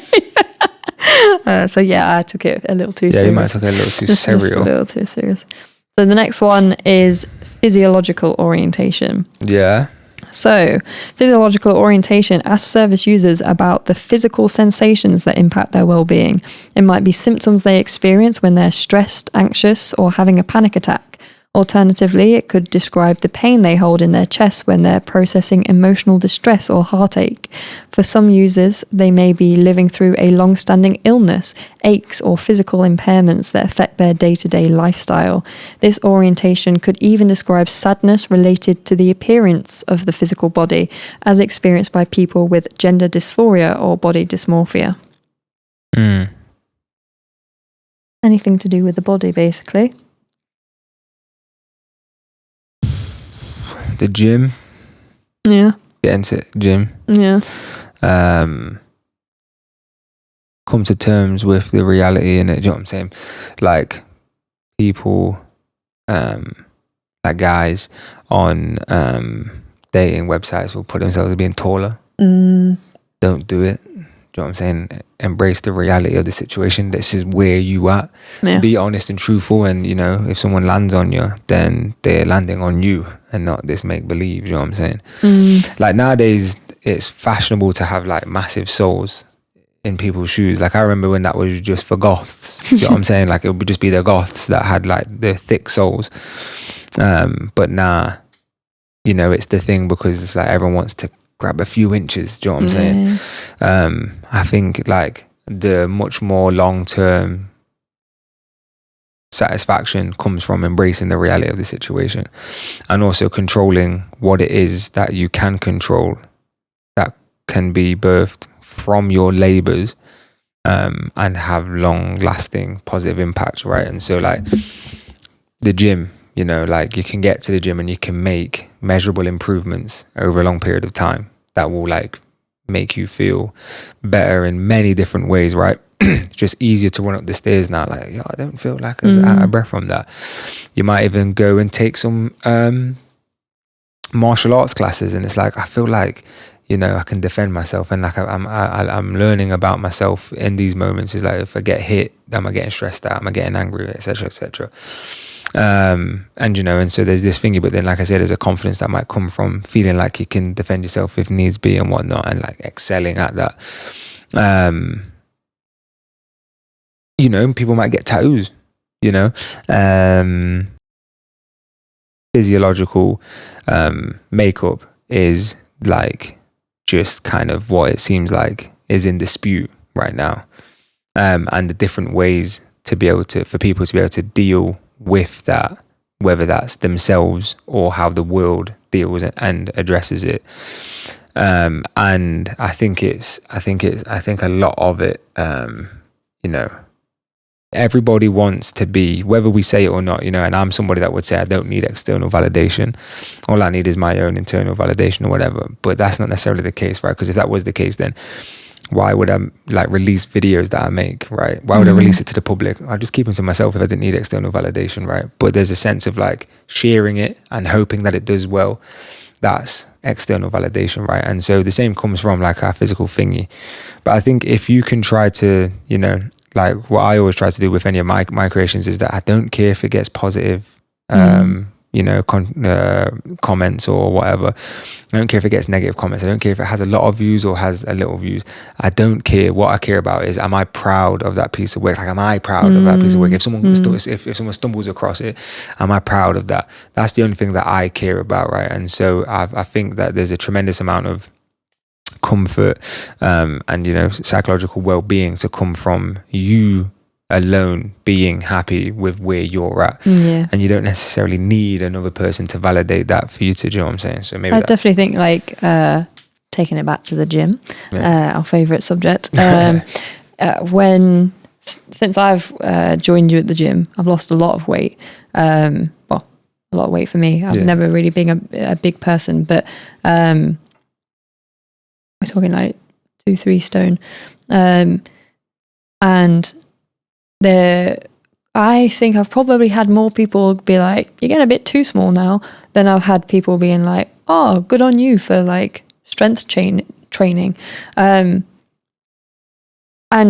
I don't really care what people's opinions are on what size they think I should be, particularly when it's coming from people who don't try to look after their bodies very well, who are like struggling with a lot of things that are due to a lack of exercise.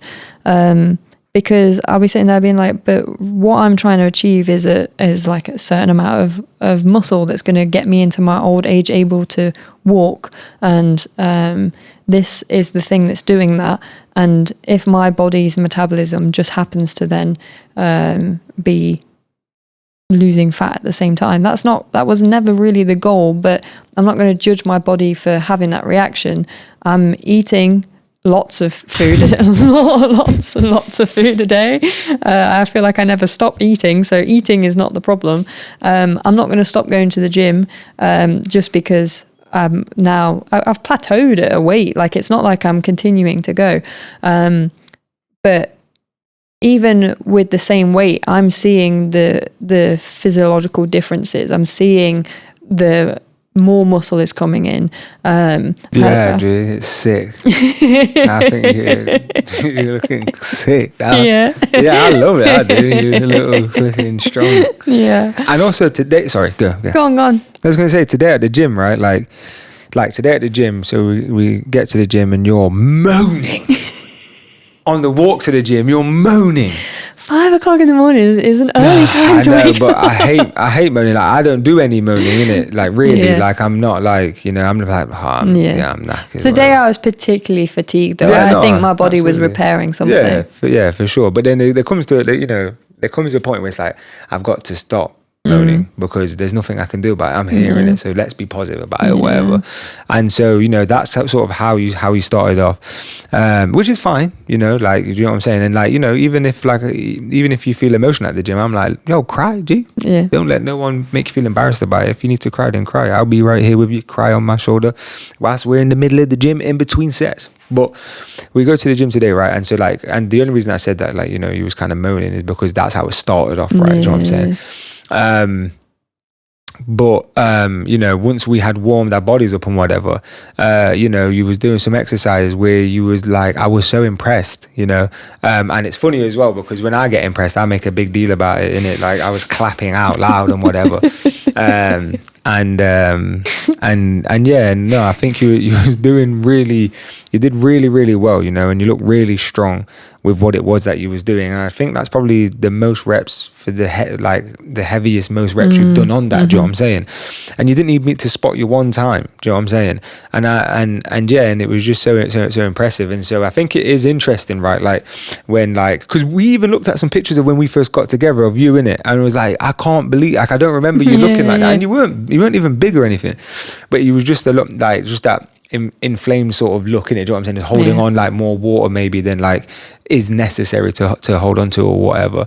I mean, me, I'll just be looking inflamed out here just all the time. But like, to think that you being technically a larger and heavier person then, you was also physically weaker then as well, right? And so now you're skinnier, you're skinnier and lighter, but you're stronger. Well, and if I think back to that time, I can remember. You know what? I'm gonna stop you right there because I want to land in it. You've been talking a lot today. It's just one of I can't wait for you to see this audio track back, G. I can't wait for you to see this audio track back. I think it's probably a good split. But no, just to land is that, like, often, like, people will see your physical appearance and make all kinds of assumptions, right? Do you know what I'm saying? And a lot of the time people can talk from places of ignorance, but, like, You know, when you're hard at work at something every day, it's like you really are tracking your progress. And so sometimes like people can say stuff, you know, either positive or negative. I hate even getting compliments, you know what I'm saying? Because it's like, you don't really know, like, thank you for the compliment, but like, you don't really know, you know, what I've been like. I've actually ate shit for the last two days, right? I don't want a compliment right now because I shouldn't be getting a compliment for you know what I'm saying? And so, yeah, I think it's just interesting to like, you know where you are with your progress, but you might get, you know, some like negative comments. It's like, gee, I'm stronger than I've ever been. Like, what are you on about? I feel more healthy than I've ever been. You know what I'm saying? So I just think that's interesting. So that's that really interesting. Now I can land. 747 has landed. Please exit to the left. Yeah, so what I was just going to quickly add to that was I can remember getting to the point where I tried to... You're a nightmare. I'm literally just... You remember getting to the point? Where I tried to dance, and like in my like university years in particular, or even like through school, I always went to like after school dance classes. I weren't particularly good after at that point, but like in my university years in particular, I definitely got involved with Zumba a lot, and I'd be that person that was like right near the front and was unofficially kind of helping to lead the class in some scenarios, because I was keeping in the rhythm a lot, and when there's a massive class, it's helpful to have 2 reference points. But I had tried to do the exact same moves and be like, I don't know how to activate that muscle anymore. And that was getting quite scary, that like things that I thought I remembered how to do, it was like, why can't I do this? Why is this so difficult? And there is so many things now where I'm just like, oh, look, I can do this thing again. And I didn't even realize that it was this muscle here that was affecting it. And yeah, that was kind of all I had to say about that. But oh, nice. Yeah, no, that's that. But yeah, some of the things that I was going to add to this, just to bring some like less conventional examples, is when I first like got told that I was neurodivergent. One of the things that I got access to a coach through NCCH, which was awesome.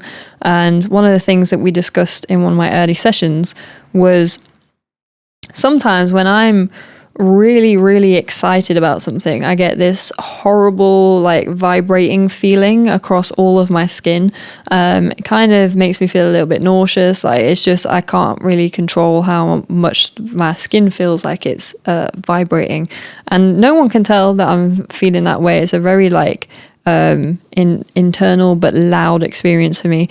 And I was like, now having the language of ADHD, I know that that's probably overstimulation, but it's coming from a really positive place. So I don't know if I like, why am I limiting joy?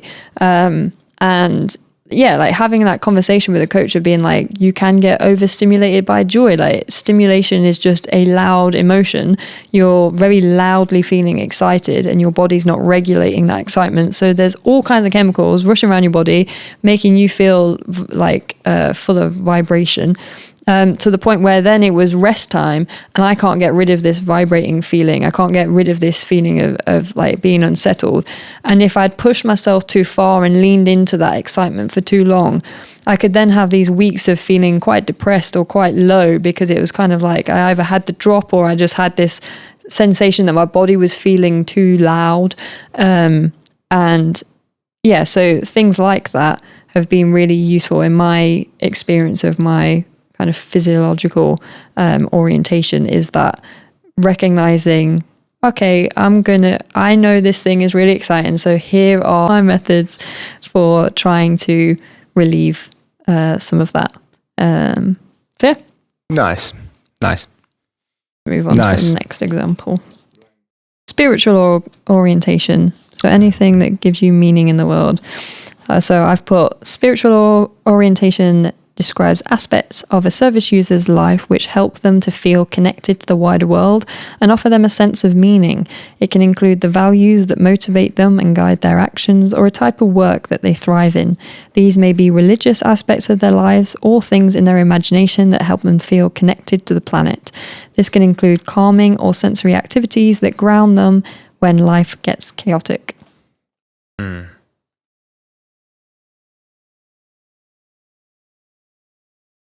Thoughts?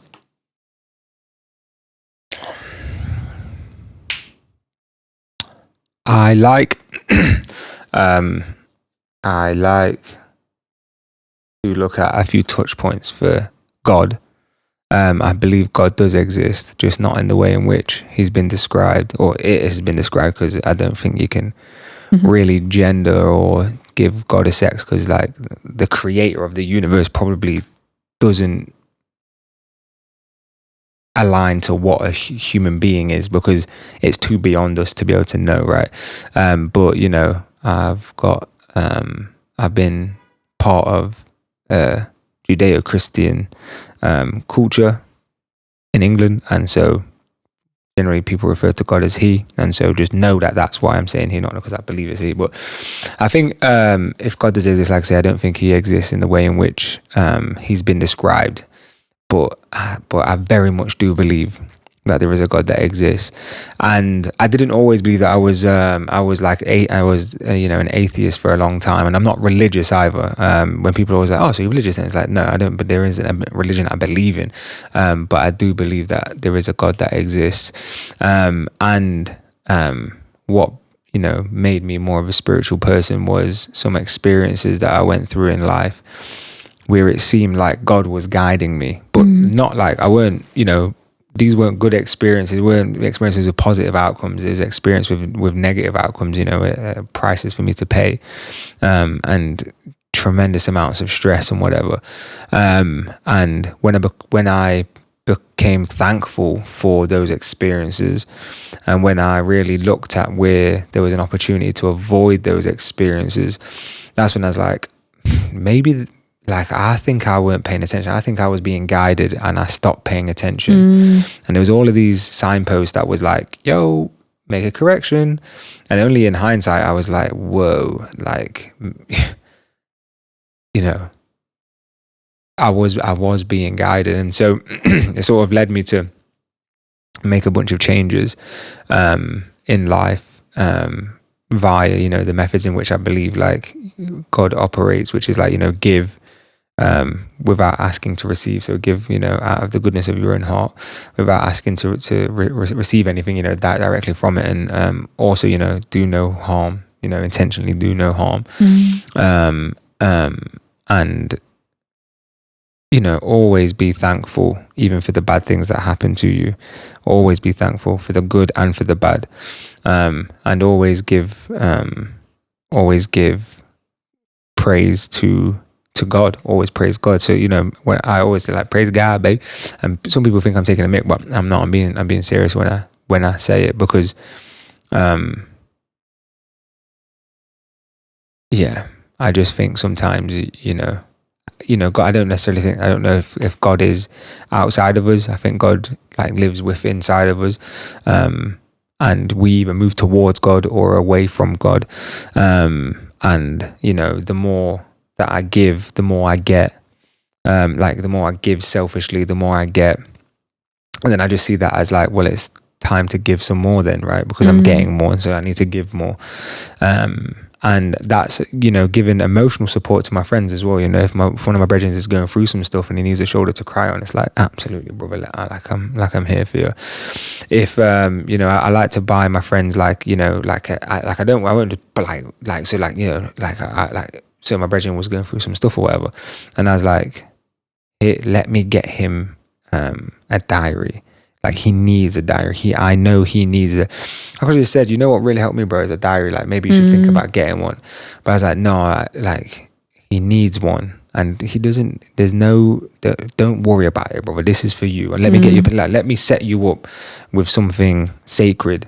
You know what I'm saying? And yeah, it's just things, things like that, like I say, you know, gestures physically, but as well as like emotionally, but also being in service of others as well. All of these things have like made me realize that like God exists, because like he, you know, he's presented himself to me, not in like a physical form or anything like that, but just in like, you know, like the job that I'm in now, I believe God put me in that job.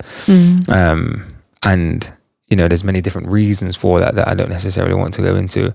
But it was just such a crazy series of events, and like I'm just like, yeah, it was crazy. But yeah, I think, you know, in terms of spirituality, to say spiritual, yeah.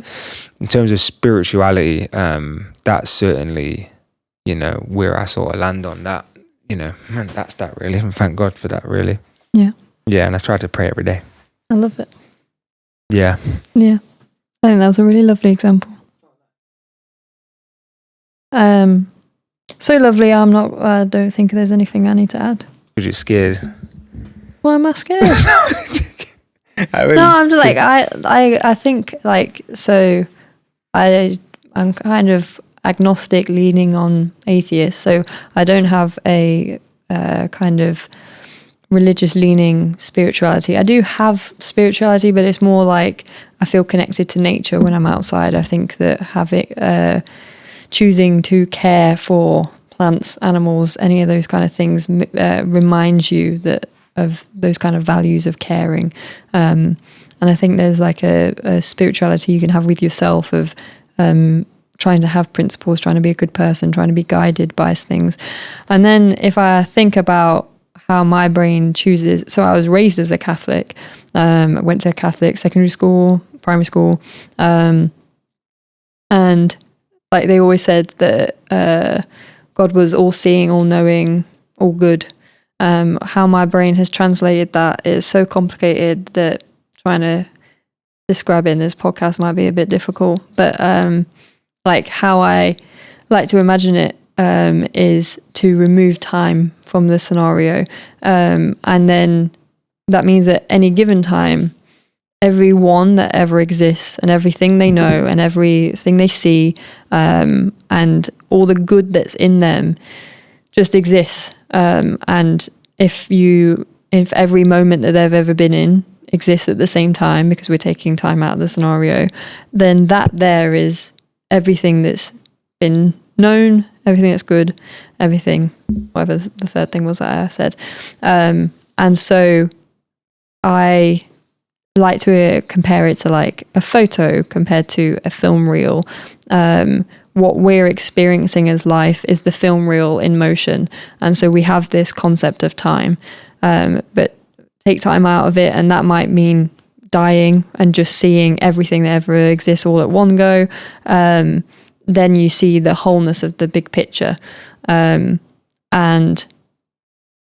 if I was to imagine a God, I don't know how you can be all-knowing and experience the intricacies of not knowing at the same time. What? And so if you know everything, then you can't, then there's nothing, like when you're confronted with something, then you already know everything. So your response is shaped by that. But you don't then know what your response would be if you didn't know everything. No, but I think the idea of God, like from the human perspective, right? And we try to personify God all the time, and we try to make God human. And it's like, well, if I was God, then but what you have to bear in mind is that if God is the creator of our universe, then there is a level of understanding that we can't comprehend. So even the idea of not knowing something is like, in whatever universe God exists, like as a dimension, or just whatever form like God would take it, if we can even comprehend what that would even be, they would have to live, because they're the creator of this. And so I very much doubt that they they exist in the way in which we think exists. But that's what I'm trying to get at. I'm trying to reduce it down, because like I said, I don't have the time to go into all the intricacies of how I've thought about this kind of thing. But in that, like, there's also the message God created us in his own image. That's what I'm saying. I don't believe it. If there was a being that knew everything, had observed everything, stood for all the good. The only way that you could experience all the good is to separate up your consciousness. And by having humans that experience separate experiences, you've experienced at some point being the Nazi, and you've experienced at some point being the Jew, the LGBT person, the whatever that was being affected by the Nazi. You've experienced being in India, you've experienced being in Africa, you've experienced being somewhere in Europe. You get to experience the fullness of not knowing. You see the decisions you make when having limited knowledge of one thing or another. And then when you die, everything that you learn by having limited knowledge of a certain type gets added to all the different knowledge that every other human learned along the way, every other creature learned along the way, all the different limitations that animal has in terms of their perceptions compared to this animal. And that is the knowing of everything. And that is God. It's the thing, it's the connection of every point of view and everything that's good, but also everything that's bad. And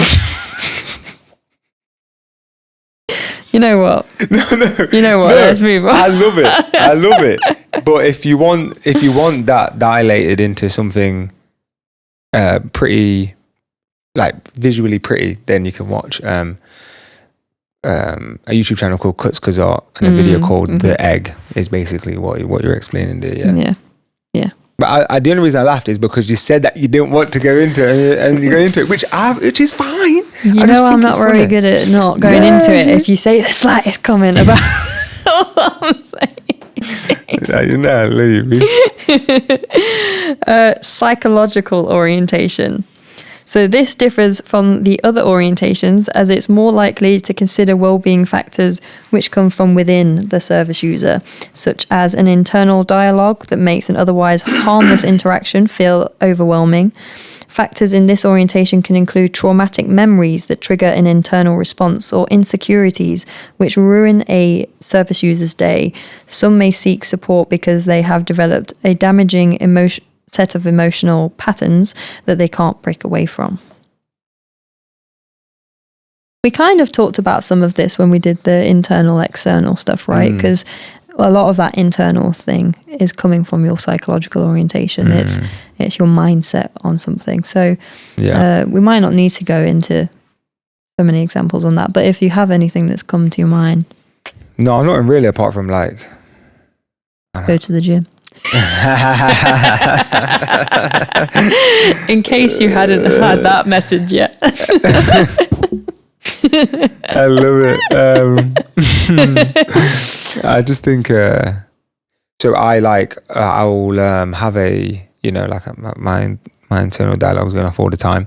I'm kind of always reliving some form of like traumatic experience, and I'm always sort of feeling some level of, you know, of a visceral reaction to it, you know, replaying a conversation,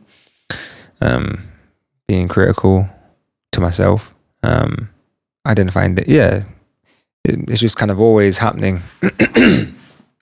And I think it's probably why I like to have something on all the time. Do you know what I'm saying? It helps me, like, it helps distract like the noise, you know, Yeah. No, I think like a lot of my attention experiences are like having multiple thoughts at the same time, and it might seem like I'm not doing anything or paying attention to anything, and like sometimes people will be like, oh, Jane's not doing anything, let me talk to her, and I'll be like, that's one too many voices. Because I've got so many thoughts that I'm trying to process. So I do think one of the reasons why I get drawn to doing these like little creative things in my time is because it focuses my attention on something. I get to be in a flow state. I get to really thoroughly immerse in one thing, and so I get it. Nice. Just we have different ways of attaining that, don't we? Yeah. I think so. Yeah. Yeah. Yeah. So they're the 6 orientations that make up the bulk of this frame. Originally it was called 7 orientations because the 7th thing that gets mentioned is the ability to orientate. So this is something that might be more related to people, let's say, with dementia, who have a sense of self at some times and then struggle to access that sense of self at others. Let me see if I can find exactly how I described it in here. I remember that picture. Yeah, you helped me make that picture. Well, recreate that picture. So particularly useful considerations within this category are whether a person has lost retention of some of their core or short-term memories, cannot distinguish between that which is real and imaginary, experiences challenges associated with a neurodivergent mind, has an overactive fight, flight or freeze response due to trauma, or is discriminated against in ways that cause barriers to living. So this one, instead of seeing it as just like this linear experience of orientation, it's now this kind of circle diagram where in the center is the ability to orientate. So before we start thinking about which thing you're orientating to, the usefulness of this frame is to go, some people really rely on their social orientation to feel well, and the other things don't matter as much. You kind of describe that your emotional and physical environment have an important impact on your life. Though being able to distinguish how different people prioritize different aspects of their experience, and these things might be going on at the same time. So it might be that someone prioritizes this thing but wants this thing to be baseline okay, and the removal of that, even though it's only small, can have a big impact on them. But before we start thinking about any of that, we need to think about this core of, do they even have the day-to-day ability to access those different orientations? So we don't have to come up with examples for that one, because that is, that's kind of step beforehand. And it's not a frame that necessarily applies to everyone. People might be like, I am functioning in any kind of way that will allow me to access those kind of things. I think it was good for people to just reflect on, though. Yeah. Because like people might be doing a lot of things subconsciously. People might be doing a lot of things subconsciously, and it's like, I don't know if I think it's good to be like, because then it's like, the way in which I'm orientating myself, is it having a negative impact on this rather than a positive impact or whatever? No, absolutely. Did you have any follow-up thoughts on that? No, I think that was just a little, I wanted to just bang that in there. And so then one of the things during the interviews that I had with members of the public, where I was kind of feeling out whether these orientations made sense, is they were saying, but sometimes like I'm doing something directly because it impacts my well-being. Other times I'm kind of just doing it because it's pleasurable in some kind of way, and they felt like it was really important to have this distinction between something that provides well-being and something that provides this kind of short-term joy, and because they felt like well-being was bigger. So we tracked that across enough participants, and there was enough suggestion there that this idea of pleasure is being distinct from a well-being orientation, so that we call them, I think, pleasure orientations instead. That kind of second level of it was different.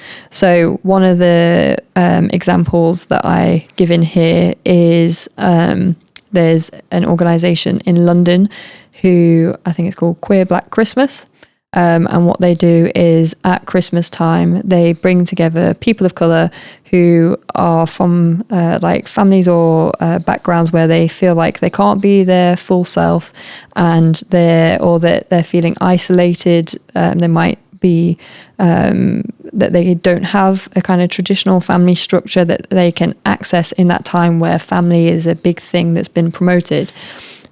By bringing people together, they get to have this kind of found family instead.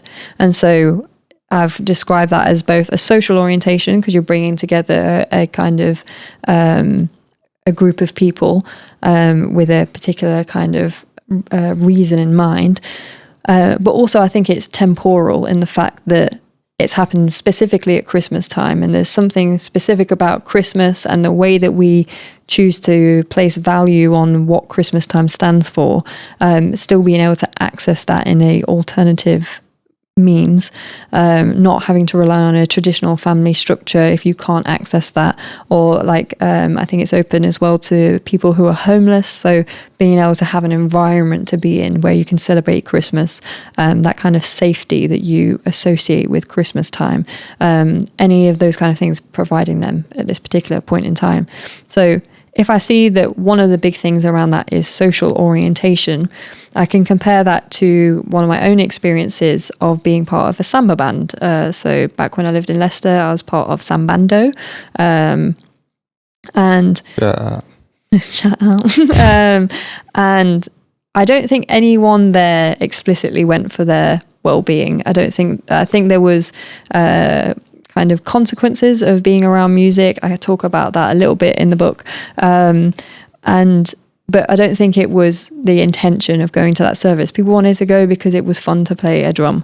And like there is all kinds of like studies that look into how like bonds are made during making music. The kind of bonds. Oh, bonded. Social bonds. Social bonds. The kind of call and response that is required, the kind of syncing up of brain function because you're all focusing on the similar like rhythms. All those things have an impact on something that we might label as well-being, but the motivation was pleasure, and keeping it in that pleasure zone keeps it as a service, or not even necessarily a service, an art form that you access that is then kept sacred away from the kind of language of mental health, well-being, and taking it down a more serious communication route. Seeing it as just a place to have fun sometimes is important. That makes sense. Yeah. Yeah. Nice. So one example with this, what is it? The Queer Black Christmas. Social orientation, and then... So the Queer Black Christmas like kind of initiative set out to have well-being impacts on the people that were there. Yeah. So it was a well-being service. Yeah. It might not have been branded as health and well-being, but that was one of the core outcomes that was intended. Whereas Sambando was more about having a fun time. Yeah. Having fun may impact your well-being, but keeping it as distinct as pleasure helps us think as a creative health market. Well, these are the mental health and wellbeing services, and these are the kind of community arts that have an impact passively on well-being, but they get situated differently in a system or a kind of infrastructure by having that distinction. Nice. And I think when I was having the interviews with members of the public, or when I was recruiting, actually, is probably a better point to point to. There was a few people that were like, I don't want to take part, not because I have an issue talking about my stories, I'll talk to them about you, but I don't believe in this mental health thing. And the labeling of mental health, they seen their well-being as more of a personal journey that was to them. They were quite pragmatic people who had a very particular viewpoint of getting on with it and the culture around that. And so the language of mental health was something they wanted to keep at a distance because it symbolized values that they didn't align to. So I think one of the reasons why I've felt it important to reflect that the participants said that they wanted pleasure to be distinct is because even the people that did want to talk to me about mental health and were comfortable talking about mental health in terms of mental health still felt like there were things that they wanted to remain sacred as not having to be talked about in terms of mental health. Yeah. Fair enough. Nice. Any other comments? Because that's kind of all I've brought to the table today. No, I don't think so. I've brought to the table is like, 2 hours worth of conversation. Yeah. No, you that's it. That's all we've got. No, I don't think there is any else to add to that? Really, not anything. Yeah, It would probably just be a detractor. Yeah. Well, I guess, do you have any like closing example of how something might be something you do for pleasure and that you don't really want to talk about in well-being terms? So everything I do, I'm happy to talk about in well-being terms, because I like to kind of, one of the points I was trying to make, but I didn't make at all, when speaking about God, is looking at God from a psychological perspective as well, or spirituality from a psychological perspective, being thankful for bad things that happen to you, has a profound psychological impact. And you could argue that all of this is psychological impact. Like you say, if there is an idea of God or whatever, all it is psychological experiences. If that ceases to exist, is there anything afterwards? Probably not. Maybe, I don't know. Who knows? But potentially. And so everything I do, I'd always try to, provide,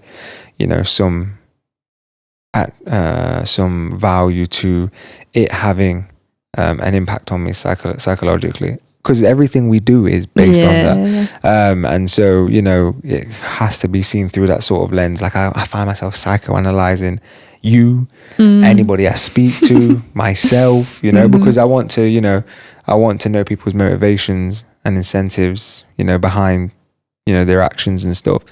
And a good way to do that is to, and whatever. And so, I would have to say that, like, that there isn't anything that I don't want to assess. Like, so I'll look at everything I do, and psychoanalyze it, and see whether it's, contributing to a good level of positive mental well-being or detracting from that.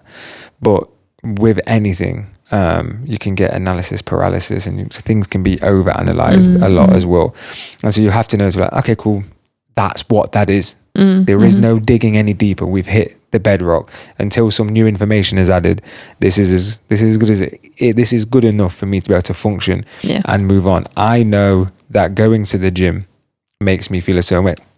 I know that all I need to do is get this, I've got a feeling that I want to create something. So I know that I just need about an hour to make some music. I'm probably never going to revisit that project ever again in my entire life. But I know that there's just a thing that needs to happen. And just allowing that to happen, gives me that sense of relief, sense of, feels almost potentially a bit cathartic or whatever.